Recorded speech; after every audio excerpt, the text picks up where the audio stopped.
ஆண்டவராகிய இயேசு கிறிஸ்துவின் நாமம் மகிமைப்படுவதாக. நாம் கடந்த பல மாதங்களாக 1 கொரிந்தியர் புத்தகத்தை தியானித்து வருகிறோம். அதில் இப்போது நாம் 1 கொரிந்தியர் 16ஆம் அதிகாரத்திற்கு கடந்து வருகிறோம். இந்த பயணம் மிகுந்த ஆசீர்வாதமானதாக தனிப்பட்ட விதத்தில் எனக்கு இருந்திருக்கிறது. உங்களுக்கும் மிகுந்த ஆசீர்வாதமாக இருந்திருக்கிறது என்பதை நான் நம்புகிறேன். 1 கொரிந்தியர் 15ஆம் அதிகாரம் வரைக்கும் அப்போஸ்தலனாகிய பவுல் சபையில் இருந்த பல்வேறு பிரச்சனைகளை எடுத்து சொல்லி அதற்கான தீர்வுகளை எல்லாம் அவர் பேசுகிறார். துவக்கத்தில் அவர்களுக்குள் இருக்கிற யார் பெரியவன் என்கிறதான அந்த போட்டி, பிரிவினைகள், அது போன்ற விஷயங்களை பேசியவர் தொடர்ந்து சபையில் இருக்கக்கூடிய பாவத்தை கண்டித்து உணர்த்துவதோடு கூட நிற்காமல் அவர்களுக்குள்ளே இருந்த வழக்கு காரியங்களுக்காக தங்களுக்குள்ளே தீர்வு காணாமல் வெளியே போகக்கூடிய ஒரு சூழல், திருமணம் சம்பந்தப்பட்ட கேள்விகள், அதற்கான ஒரு பதிலை சொல்லுகிறது. விக்கிரகத்திற்கு படைக்கப்பட்டதை உண்ணுவது சரியா தவறா என்பது போன்ற கேள்விகளுக்கு பதிலை சொல்லுவது, அதோடு கூட வரங்களை எவ்வாறு பயன்படுத்துவது, இவ்வாறான ஒவ்வொரு காரியத்திற்குமான விளக்கத்தை சொல்லிவிட்டு கடைசியாக 15ஆம் அதிகாரத்தில் ஒரு சிலருடைய பேச்சு உயிர்த்தெழுதல் இல்லை என்கிறது போன்ற ஒரு நிலையில் இருந்ததினால் அதை கவுண்டர் பண்ணும்படியாக உயிர்த்தெழுதல் அது நம்முடைய சத்தியத்தில் எவ்வளவு முக்கியத்துவம் வாய்ந்தது என்பதெல்லாம் எடுத்து சொல்லி இந்த புத்தகத்தின் நிறைவு பகுதிக்கு வந்துடுறாரு. இப்போ 16ஆம் அதிகாரத்தில் பெரிய அளவில் அவர் ஒரு புதிய ஒரு பிரச்சனையை எடுத்து பேசவில்லை. 16ஆம் அதிகாரத்தில் அவர் அந்த நிருபத்தை நிறைவு செய்கிறதற்கான சில நிறைவு கருத்துக்களை சொல்லுகிறதை நம்ம பார்க்க முடிகிறது. இன்றைக்கு நாம் இந்த 16ஆம் அதிகாரத்தில் முதல் 11 வசனங்களை தியானிக்க போகிறோம். இந்த 11 வசனங்களில் 2 குறிப்புகள் இருக்கிறது நம்ம பார்க்கலாம். முதல் 4 வசனங்களில் அப்போஸ்தலனாகிய பவுல் எருசலேமில் இருக்கக்கூடிய பரிசுத்தவான்களுக்கு சேர்க்கக்கூடிய தர்ம பணத்தை எவ்வாறு சேகரிக்க வேண்டும் அப்படிங்கிறதான குறிப்பை முதல்ல சொல்கிறார். பின்பகுதியில் இவருடைய பிரயாண திட்டத்தை குறித்து அவர் பேசுகிறது தான் இந்த 11 வசனங்களில் சொல்லியிருக்கிறத பார்க்க முடிகிறது. இப்போது நீங்கள் தர்ம பண சேகரிப்பு அப்படிங்கிறது எதற்காக அப்படிங்கிறதான ஒரு கேள்வியை நாம் முன்வைத்தால், குறிப்பாக அப்போஸ்தலர் நடபடிகள் புஸ்தகத்தில் இதற்கான ஒரு எப்படி இவர்கள் ஏழைகளானார்கள் என்பதை குறித்து பல்வேறு பலதரப்பட்ட யூகங்களும் பலதரப்பட்ட விளக்கங்களும் இருந்தாலும் நேரடியாக நம்ம ஒரு 2 விளக்கங்களை நடபடிகள் புஸ்தகத்தில் வந்து சொல்ல முடியும். முதல்ல அப்போஸ்தலர் 6ஆம் அதிகாரத்தில் ரட்சிக்கப்பட்டவர்களில் அநேகர் விதவைகள் இருந்தார்கள். அவர்களை பராமரிக்கிற பொறுப்பை சபை ஏற்றிருந்ததை நாம் வாசிக்கிறோம். அப்போஸ்தலர் 11ஆம் அதிகாரத்தில் 27வது வசனத்திலிருந்து 30வது வசனம் வரைக்கும் உள்ள பகுதியில் அகபு என்கிறதான ஒரு தீர்க்க தரிசனம் சொல்லுகிறார்.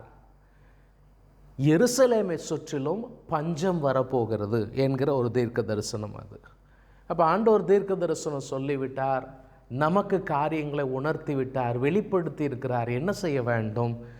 சபையார் தீர்மானம் பண்ணுறாங்க, நாம் கொஞ்சம் பணத்தை சேகரித்து இந்த வறட்சியில் கஷ்டப்படக்கூடிய நம்முடைய சகோதரர்களுக்கு உதவி செய்கிறதற்கு சேகரிக்க வேண்டும் என்பதோடு நில்லாமல் அப்படி பணத்தை சேகரித்து பவுல் பர்னபா 2 பேர் கையில் கொடுத்து அனுப்புகிறதை நாம் வாசிக்கிறோம். கலாத்தியர் நிருபத்தில் எழுதும்போது கூட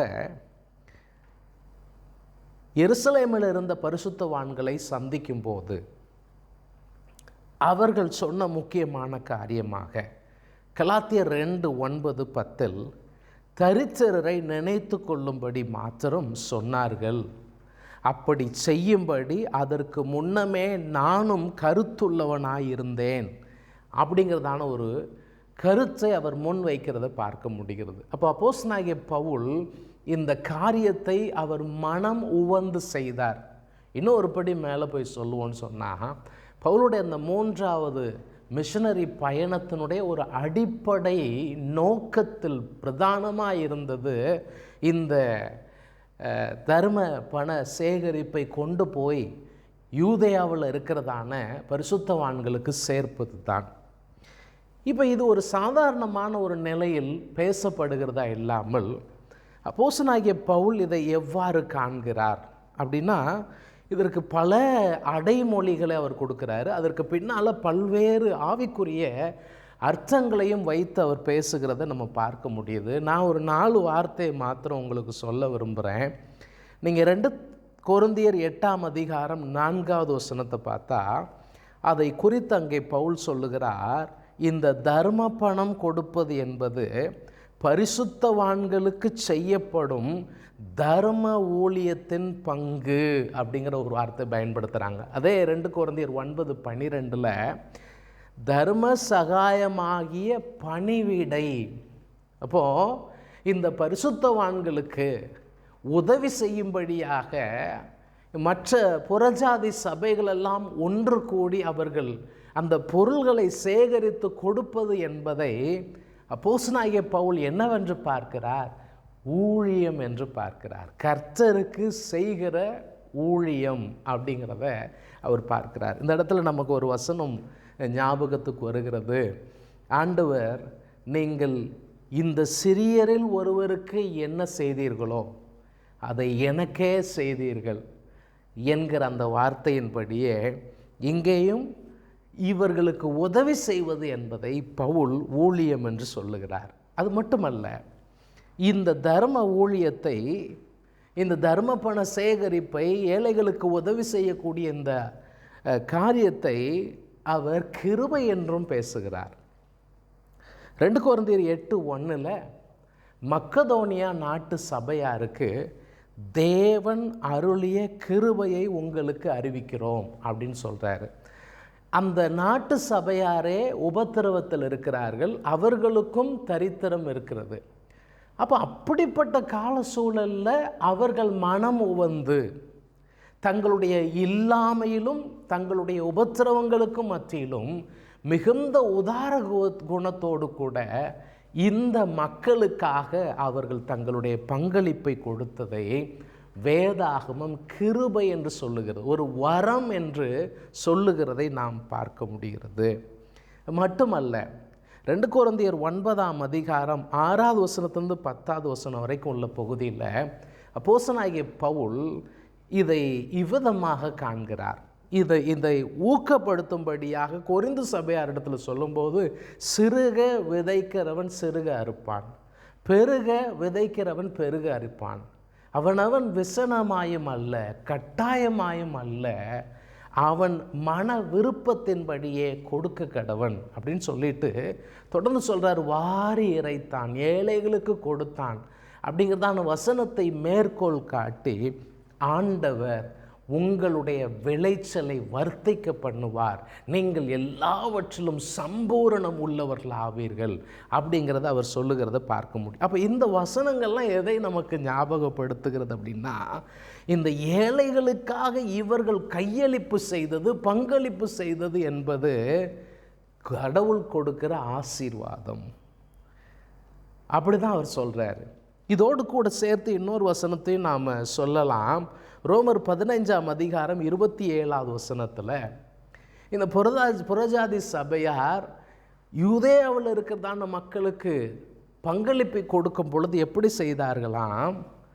இந்த யூதேயா மக்களுடைய ஞான நன்மைகளில் மற்ற புறஜாதி சபைகள் பங்கு பெற்றிருக்கிறதுனால அவர்களுடைய சரீர நன்மைகளில் இவர்களுக்கு உதவி செய்ய கடனாளிகளாயிருக்கிறார்கள். என்ன சொல்ல வராரு? ஆவிக்குரிய ரீதியில் புறஜாதி சபைகள் யூதேயா சபைகளினால் இயேசுவை ஏற்றுக்கொண்டிருக்கிறார்கள். அப்படித்தான் கிறிஸ்துவ இடத்துல வந்திருக்கிறார்கள். ஆகவே இன்றைக்கு அவர்கள் ஆவிக்குரிய நிலையில் செய்த நன்மைக்கு ஒரு பிரதி உபகாரமாக இவர்கள் கைமாறாக சரீர ரீதியான நன்மையை இந்த மக்களுக்கு செய்ய வேண்டும். இன்னும் நிறைய நம்ம சொல்ல முடியும். சமநிலை பிரமாணம் அப்படின்னு ஒரு காரியத்தை கூட இதிலே அவர் சொல்லி வருவார். நான் ஏன் இந்த வசனங்களெல்லாம் உங்களுக்கு எடுத்து காமிக்கிறேன்னு சொன்னால், அப்போஸ்தலனாகிய பவுல் இந்த ஏழைகளுக்கு சகாயமாக செய்ய வேண்டும் என்கிறதான இந்த சகாய சேகரிப்பை அவர் மிக மிக முக்கியமாய் அவருடைய ஊழியத்தின் ஒரு பகுதியாகவே முதன்மைப்படுத்தினதுக்கு காரணம், இதை அவர் ஊழியமாக பார்த்தார், இதை அவர் தேவனுடைய கிருபையாக பார்த்தார், இதை அவர் ஆசீர்வாதமாக பார்த்தார். எல்லாவற்றுக்கும் மேலாக இதை செய்கிறதற்கான பொறுப்பும் கடமையும் தனக்கும் இந்த சபைகள் எல்லாவற்றுக்கும் இருக்கிறது என்பதை அவர் பார்த்தார். சரி, இப்போ நீங்கள் இந்த 16ஆம் அதிகாரத்தில் அவர் எப்படி இந்த திட்டமிடுதலை கொடுக்கிறார் பாருங்க. 16ஆம் அதிகாரம் முதல் வசனத்தில், கலாத்தியா நாட்டு சபைகளுக்கு நாம் ஒரு திட்டத்தை பண்ணியிருப்பது போல் நீங்களும் அந்த திட்டத்தை ஃபாலோ பண்ணணும் அப்படிங்கிற சொல்லிவிட்டு, அப்போ திட்டம் என்ன? நான் வரும்போது நீங்கள் பணத்தை சேகரிக்கக்கூடாது. உங்களில் அவனவன் ஒரு வாரத்தில் முதல் நாளில் அவனவனுக்கு இருக்கக்கூடிய வருமானத்தின் லாபத்தில் எதையாகிலும் தன்னிடத்திலே சேர்த்து வைத்து நான் வரும்போது அதை என்னிடத்தில் நீங்கள் கொடுக்கணும். நான் என்ன செய்வேன், ஒரு ரெக்கமெண்டேஷன் லெட்டர் கொடுத்து, இன்ட்ரடக்டரி லெட்டர் கொடுத்து, உங்களில் தகுதியாக இருக்கக்கூடிய நபர்கள் கையில் கொடுத்து அதை எருசலேமுக்கு அனுப்புவேன். ஒரு பிளான் இது. ஒருவேளை நானே போக வேண்டியிருந்தால் அவர்கள் என்னோடு கூட வரலாம். அப்போது அறிமுக கடிதம் என்பது தேவையில்லை. அப்போஸ்தலனாகிய பவுல் இந்த காரியத்தில் ரொம்ப தெளிவாக இருந்தார். அதாவது இந்த அவர்களுக்காக இவர் சேகரிக்கிறதான இந்த பணத்தில் உத்தரவாதத்தை காண்பிக்கிறதை மக்கள் உணர வேண்டும், தங்களை எந்த விதத்திலும் குற்றப்படுத்தி விடக்கூடாது என்பதற்காக அவர் ரொம்ப கவனமாக இருந்தார். 2 கொரிந்தியர் 8ஆம் அதிகாரம் 20வது 21வது வசனத்தில் அவர் சொல்கிறாரு, இந்த உண்மையை வெளிப்படுத்தும்படியான ஒரு ஜாக்கிரதை. நாங்கள் இதை சாதாரணமாக செய்யலை, யாரும் எங்களை குற்றப்படுத்தி விடக்கூடாது என்கிற அந்த ஜாக்கிரதையை அவர் காத்து கொள்ளுகிறதை பார்க்க முடிகிறது. இது இவருடைய இந்த 16ஆம் அதிகாரத்தில் முதல் 4 வசனத்தில் சொல்லியிருக்கிற காரியம். 2வது விஷயம் அவருடைய பிரயாண திட்டம். அப்போஸ்தலனாகிய பவுல் ஒவ்வொரு சபைக்கும் நிருபத்தை எழுதும் பொழுது இது போன்ற அவருடைய பிரயாண திட்டங்களை எழுதுவது வழக்கமான ஒன்று. இன்றைக்கு அந்த 5வது வசனத்திலேருந்து 11வது வசனம் வரைக்கும் உள்ள பகுதியில் ஒவ்வொரு வார்த்தையாக நான் எடுத்து சொல்லாமல் அதில் சில முக்கியமான கருத்துக்களை மாத்திரம் நான் உங்களோடு கூட பகிர்ந்து கொள்ள விரும்புகிறேன். இதில் அவர் பயன்படுத்தக்கூடிய ஒரு வார்த்தையை நீங்கள் கவனிக்கணும்னு நினைக்கிறேன். 7வது வசனத்தில், இப்பொழுது வழி பிரயாணத்திலே உங்களை கண்டுகொள்ள மாட்டேன், கர்த்தர் உத்தரவு கொடுத்தால். இந்த வார்த்தை எனக்கு ரொம்ப தொடுதலாக இருந்த ஒரு வார்த்தையாக இருக்கிறது. அப்போஸ்தலனாகிய பவுல் தன்னுடைய பயணங்கள் அனைத்திலும் கர்த்தர் அவருடைய உத்தரவு இல்லாமல் என்னுடைய வாழ்வில் எதுவும் நடக்கிறதில்லை என்பதில் மிகுந்த உறுதி உள்ளவராயிருந்தார். இந்த பகுதியில் மாத்திரமல்ல, ரோமர் 15ஆம் அதிகாரம் 30லேருந்து 32 வசனம் வரைக்கும் உள்ள பகுதியில் பார்த்தீங்கன்னா, நான் உங்களிடத்தில் வரும்படி நீங்கள் எங்களுக்காக வேண்டுதல் செய்யுங்கள், நான் ஜெபிக்கிறது போல எனக்காக நீங்களும் ஜெபியுங்கள் அப்படிங்கிறத சொல்கிறாரு. அதே மாதிரி பிலமோனுடைய நிருபத்தில் 22ஆம் வசனத்தில், உங்கள் ஜெபத்திற்கு பதிலாக நான் உங்களிடத்தில் வருவேன் என்று நம்பி இருக்கிறேன். பிலிப்பியர் 2ஆம் அதிகாரம் 19வது 24வது வசனத்தில், நான் உங்களிடத்தில் வருவேன் என்று கர்த்தருக்குள் நம்பி இருக்கிறேன். அப்போ பவுல் என்றைக்கு கிறிஸ்துவால் தொடப்பட்டாரோ அன்று முதல் தன்னுடைய வாழ்நாள் முடிகிற வரைக்கும் அனைத்து விஷயத்திலும் கர்த்தருக்குள் தன்னுடைய எல்லா திட்டங்களும் இருக்க வேண்டும், கர்த்தருடைய உத்தரவுக்கு ஏற்றபடி தன்னுடைய வாழ்க்கை நடப்பிக்கப்பட வேண்டும் என்பதில் ஜாக்கிரதையாக இருந்தார். இது நமக்கு ஒரு மிகப்பெரிய பாடம். ஆண்டவரே, என்னுடைய வழியில், என்னுடைய பிரயாணத்தில், என்னுடைய அன்றாட வாழ்க்கை நடைமுறையில் உம்முடைய திட்டம், உம்முடைய உத்தரவு என்னில் செயல்படுகிறதா அப்படிங்கிற ஒரு கேள்வியை நம்ம கேட்க வேண்டியது ரொம்ப ரொம்ப அவசியம். இது முதல் விஷயம். இதில் நான் பார்க்குற ரெண்டாவது மிக முக்கியமான விஷயம் என்னென்னா, அந்த 6வது வசனத்தை தான், நான் எங்கே போனாலும் நீங்கள் என்னை வழிவிட்டு அனுப்பும்படிக்கு. இதே வார்த்தையை 11வது வசனத்தில், அவனை சமாதானத்தோடு வழிவிட்டு அனுப்புங்கள். இந்த வார்த்தை ரொம்ப முக்கியமான ஒரு வார்த்தை. அது என்ன வழிவிட்டு அனுப்புறது, வழி அனுப்புறது அப்படின்னா என்ன அப்படின்னு கேட்டால், இதற்காக பயன்படுத்தி இருக்கிற அந்த கிரேக்க பதம் இவர்களுடைய பயண ஏற்பாடை முன்னின்று செய்யக்கூடிய ஒரு விஷயத்திற்கு சொல்லப்படுகிற வார்த்தை. இவர்கள் பயணத்திற்கு தேவையான பணமோ, உணவுக்கு தேவையான ஏற்பாடோ, அல்லது இவர்களோடு கூட பயணத்தில் போகிறதோ, இதனுடைய நோக்கம் என்ன அப்படின்னு கேட்டால், பயணத்தில் வந்திருக்கிற இவர்கள் திரும்ப எடுத்த அடுத்த பயணத்திற்குள் போய் அந்த அவர்கள் அடைய வேண்டிய இலக்கை பாதுகாப்பாக வெற்றிகரமாக அடைகிறதை உறுதி செய்வது, அதற்கு தேவையான எல்லா விதமான பொருளாதார உணவு தேவையான எல்லா விதமான தேவைகளையும் சந்தித்து அவர்களை சந்தோஷத்தோடு அடுத்த இடத்திற்கு போய் சேருகிற வரைக்கும் அவர்களுக்கு உதவி செய்வது அப்படிங்கிறதான் வழிவிட்டு அனுப்புதல் அப்படிங்கிறதான வார்த்தைக்கு அர்த்தம். இதற்கு உதாரணமாக நம்ம பல வசனங்களை சொல்ல முடியும். ஒரு 2 வசனங்களை மாத்திரம் சொல்ல போகிறேன். தீத்து நிருபம் 3ஆம் அதிகாரம் 13வது வசனத்தில் பவுல் 2 நபர்களை சொல்கிறாரு, அவர்களுக்கு ஒரு குறைவும் இல்லாதபடிக்கு அவர்களை ஜாக்கிரதையாய் விசாரித்து வழிவிட்டு அனுப்பு அப்படின்ட்டு ஒரு கட்டளை கொடுக்கிறார். 3 யோவான் 6வது வசனத்தில், தேவனுக்கு முன்பாக அவர்களை பாத்திரமாய் வழிவிட்டு அனுப்பினால் நலமாயிருக்கும் அப்படின்னு யோவான் எழுதுகிறார். இப்போ நமக்கு ஒரு சந்தேகம் வரலாம். பவுல் இதற்கு முன்னால் 9ஆம் அதிகாரத்தில் இவர்களுடைய பொருளாதார பங்களிப்பை ஏற்றுக்கொள்ளவில்லை. அது நேரடியாகவே சொல்கிறார், நான் சுவிசேஷத்திற்காக நான் உங்களுடைய பொருளாதார பங்களிப்பை ஏற்றுக்கொள்ளாமல் என் சொந்த கைகளினாலேயே நான் வேலை செஞ்சேன் அப்படிங்கிறத அவர் சொல்கிறாரு. இது நாங்கள் எல்லா பாடுகளையும் படுகிறோம் அப்படிங்கிறது 9ஆம் அதிகாரத்தில் சொல்கிறாரு.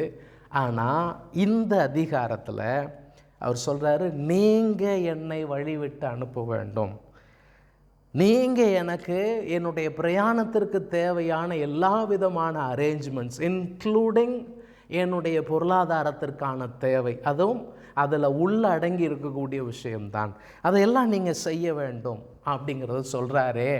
அப்போ ஏன் அவரில் என்ன ஒரு மாற்றம் இங்கே காணப்படுகிறது அப்படின்னு கேட்டால், ஒருவேளை இந்த சபையாரோடு இவருக்கு இருக்கக்கூடிய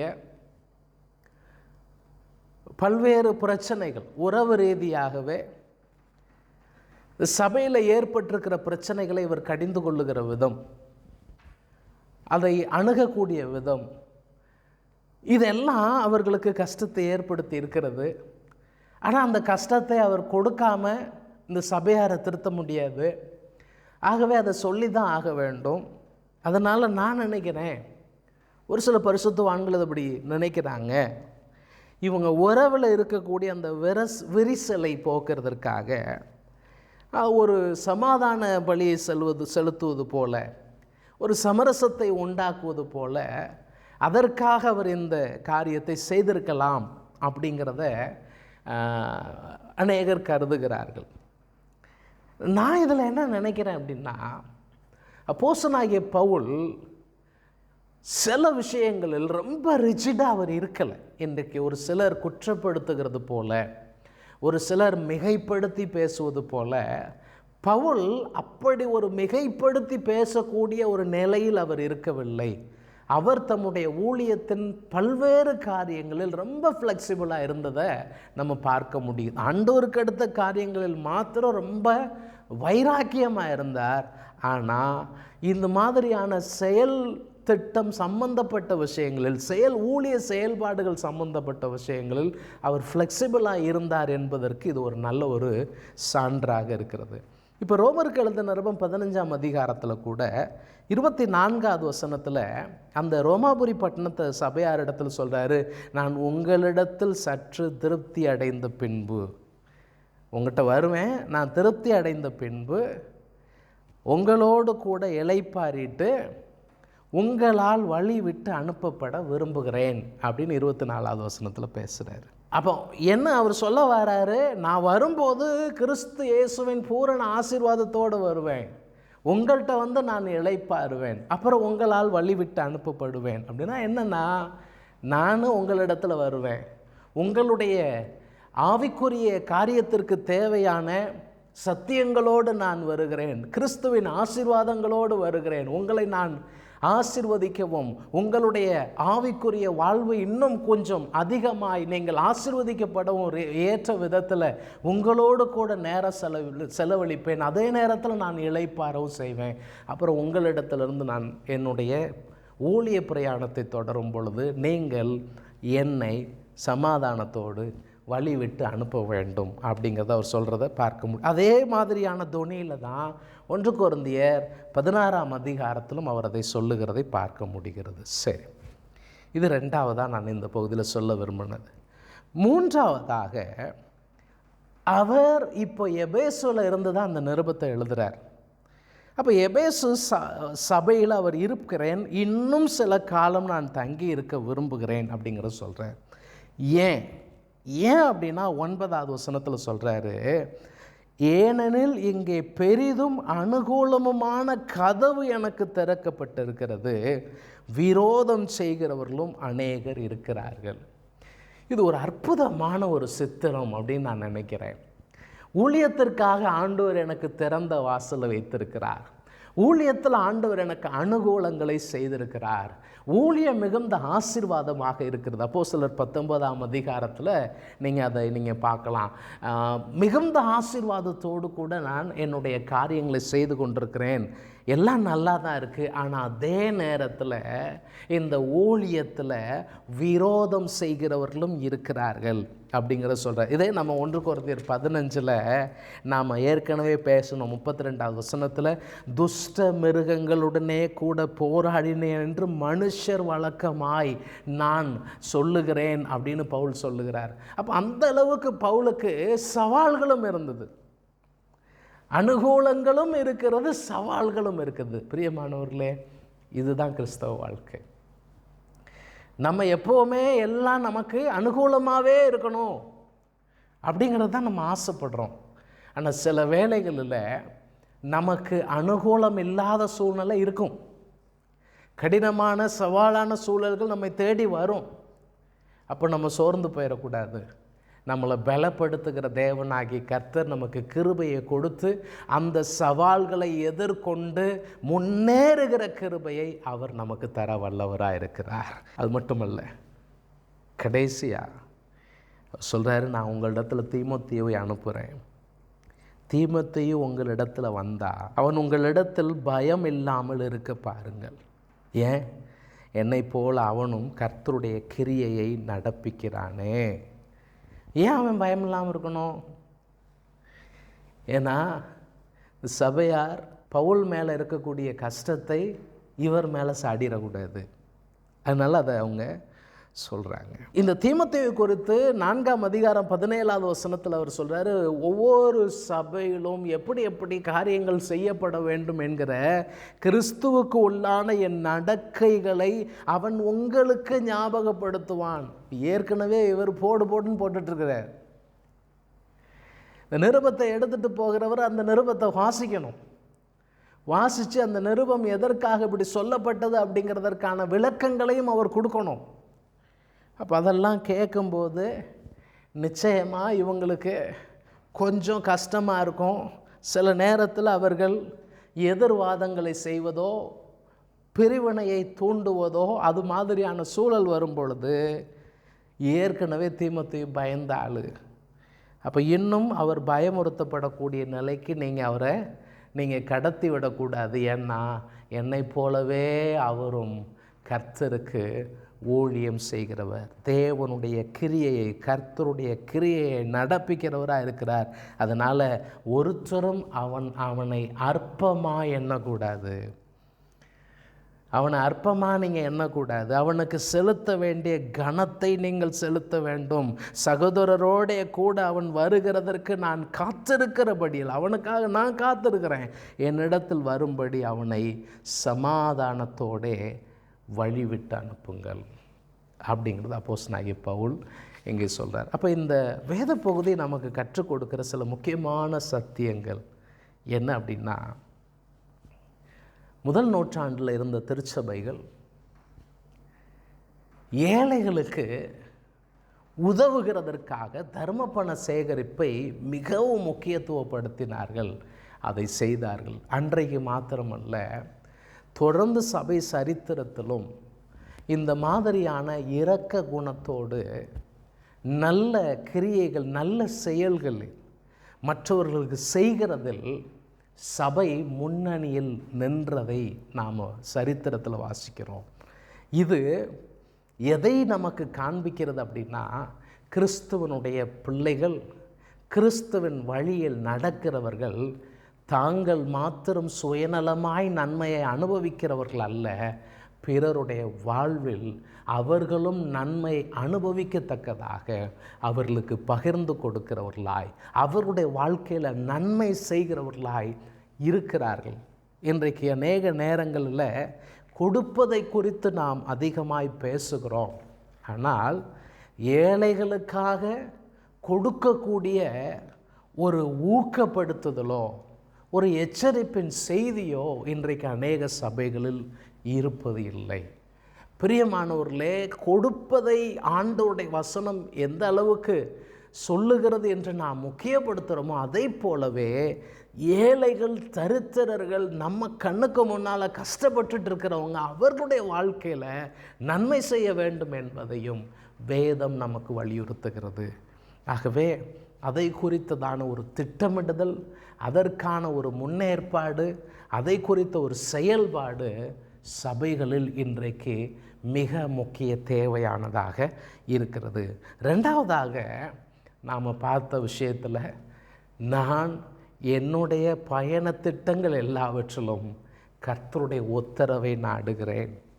கர்த்தர் எனக்கு உதவி செய்ய வேண்டும், கர்த்தரை நான் நம்பி கர்த்தருக்குள் நம்பிக்கையாக இருந்து தான் இவை எல்லாவற்றையும் நான் செய்கிறேன் என்பதை சொல்கிறாரு.